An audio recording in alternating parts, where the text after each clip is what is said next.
اس میں تشدد کی طرف اور نی جرک ریئیکشن اور فلیئر اپ ہونا یا وہ چیزیں ایلیمنٹس موجود ہیں. تو شارٹ ٹرم میں تو شاید ہمیں لگتا ہے پبلک ریلیشنز جو ہیں ملٹری کے انہوں نے بہت افیکٹو ہیں, وہ بہت اچھا کام کر رہے ہیں, ان کی وجہ سے یہ تاثر تو پیدا ہوا ہے. لیکن مجھے لانگ ٹرم اسٹریٹجی جو نیشنل ایکشن پلان میں ہے وہ مجھے اس کی کمی نظر آتی ہے. ابھی کل پرسوں ہم نے اسلام آباد میں اس کے اوپر بات کی ہے کہ صرف آپ طاقت کے زور پر یا ملٹری کے مینز کے ذریعے یہ نہیں کر سکتے, آپ کو اس مائنڈ سیٹ کو بدلنا ہوگا, اور وہ مجھے لگتا ہے کہ وہاں پر بہت بڑی کمی ہے. تو پاکستان میں ابھی تو شاید یہ لگ رہا ہے اس سال کے انڈیکس میں کم ہو, لیکن مجھے لگتا ہے کہ نہ صرف خیبر پختونخوا سے لے کے سندھ تک تشدد کا جو رجحان ہے پوری سوسائٹی میں وہ اس کی روٹس بہت گہری ہیں اور اس کو ابھی تک ایڈریس نہیں کیا گیا. اسی انڈیکس میں یا اسی رپورٹ کے اندر ایک اور بھی حوالہ ہے, وہ داعش سے متعلق ہے. بظاہر ہمیں یہ بتایا جاتا ہے کہ اس کی کمر توڑ دی گئی ہے اور اس کو شدید نقصان پہنچایا گیا ہے, اور اس کے جو زیر تسلط علاقے ہیں وہ بھی سکڑاؤ کا شکار ہیں, وہ کم ہوئے ہیں. لیکن اس رپورٹ میں یہ حوالہ دیا گیا ہے کہ وہ کئی ملکوں تک پھیلنے میں کامیاب رہی ہے اور وہ زور پکڑ رہی ہے, خاص طور پہ ایشیا, مشرقی ایشیا کے اندر. وہ بتاتے ہیں کہ جیسے افغانستان ہے, پاکستان ہے, ان ملکوں میں وہ اپنے آپ کو زیادہ اس کے فٹ پرنٹس گہرے ہوتے جا رہے ہیں. باقی اگر افریقی ممالک میں دیکھیں تو نائجیریا جیسے ملک ہیں, یمن ہے, لیبیا ہے, ان تمام جگہوں پہ داعش جو ہے وہ گہرے نقوش چھوڑتی ہوئی نظر آتی ہے. داعش کتنا بڑا فنامنا ہے اس وقت دنیا کے سامنے؟ دیکھیے, آپ نے جن ممالک کا ذکر کیا وہاں تو یقیناً یہ ہے, لیکن آپ دیکھیے کہ داعش کی جو روٹس ہیں وہ اصل میں مغربی یورپ سے ہیں. یورپی یونین کے جو ممالک ہیں خصوصاً برطانیہ, فرانس, جرمنی, وہاں سے جو لوگوں میں وہ مایوسی ہے نوجوان نسل میں, اس سسٹم میں ان کو جس طرح سے آئسولیٹ کیا گیا, جس طرح سے وہ سمجھتے ہیں کہ ان کے خلاف ڈسکریمنیشن ہوتا ہے ریس کی بنیاد پر, فیس کی بنیاد پر, تو وہاں سے لوگ جا رہے ہیں. یہ صرف ایشیا یا افریقہ تک لمیٹڈ نہیں ہے, اور ایک بہت بڑا ویکیوم ہے پچھلے 20-25 سال سے کولڈ سرد جنگ کے ختم ہونے کے بعد جو ہم دیکھ رہے ہیں کہ کوئی لوگوں کو اپنی جو ان کی شکایات ہیں ان کا اظہار کے لیے کوئی الٹرنیٹ فورم نہیں مل رہا, متبادل فورم نہیں مل رہا. یہ فرسٹریشن صرف اقتصادی نہیں ہے, یہ فرسٹریشن جو ہے یہ کلچرل آئیڈینٹی کے حوالے سے بھی ہے, یہ سوشل پلیس آپ کی سوسائٹی میں کیا ہے اس کے حوالے سے بھی ہے. اور یہ مسئلہ امریکہ میں شاید اتنا نہیں ہے, لیکن یہ یورپ میں اور یہ دوسرے جو آپ نے ایشیا اور افریقہ کا ذکر کیا وہاں پر یہ ڈپرائیویشن کا جو تاثر ہے یہ بہت زیادہ ہے, اور یہی مدد کر رہا ہے داعش کے پھیلاؤ میں.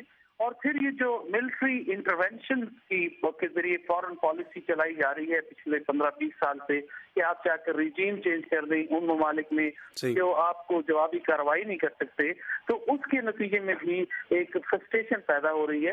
اور مجھے لگتا ہے کہ یہ جب تک یہ ماحول موجود ہوگا, اب پاکستان میں جو ماحول ہے وہ یہ ہے کہ لوگ سمجھتے ہیں کہ ان کی آواز پوری طرح نہیں سنی جا رہی, ان کو ریپرزینٹیشن ان کے نقطۂ نظر کو نہیں مل رہی.